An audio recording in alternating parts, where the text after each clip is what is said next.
भगवान वसुदेव की एक एक लीला हमेशा सर्वदा कीर्तन श्रवण करने योग्य है। मैंने अर्थात सुत जी कहते हैं कि मैंने इस प्रसंग में उन्हीं की महिमा का वर्णन किया है जो सारे अशुभ संस्कार को धो बहाती है। जो मनुष्य एकाग्र चित्त हो करके एक पहर अथवा एक क्षण ही प्रतिदिन इसका कीर्तन करता है और जो श्रद्धा के साथ इसका श्रवण करता है वह अवश्य ही शरीर रहित अपने अंतःकरण को पवित्र बना लेता है। सॉरी, शरीर सहित, शरीर रहित नहीं, शरीर रहित तो कुछ नहीं होगा, शरीर के साथ ही अपने अंतःकरण को पवित्र बना लेता है। जो पुरुष द्वादशी एवं एकादशी के दिन इसका श्रवण करता है वह दीर्घायु हो जाता है। भागवतम श्रवण खासकर एकादशी और द्वादशी को अवश्य करना चाहिए, ऐसा कहते हैं। वैसे तो नित्यम भागवत सेवया करना ही चाहिए। वो तो सुखदेव जी ने कहा, सुखदेव गोस्वामी ने कहा, नित्यम भागवत सेवया भगवती भक्ति, निष्ठ की भक्ति जो है ना भगवान की मिल जाती है। जब भगवान का उत्तम श्लोक का गायन करते हैं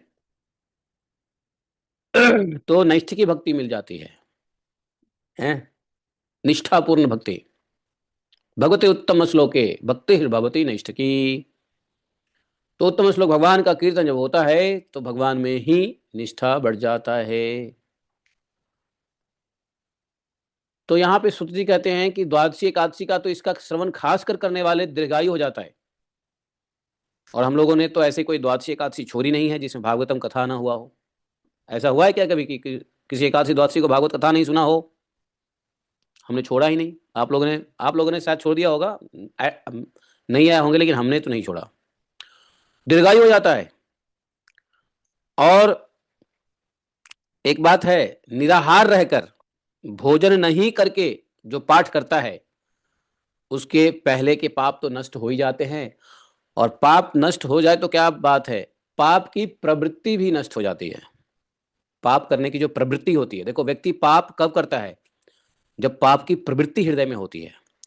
तो पाप नष्ट होना कोई बड़ी बात नहीं है।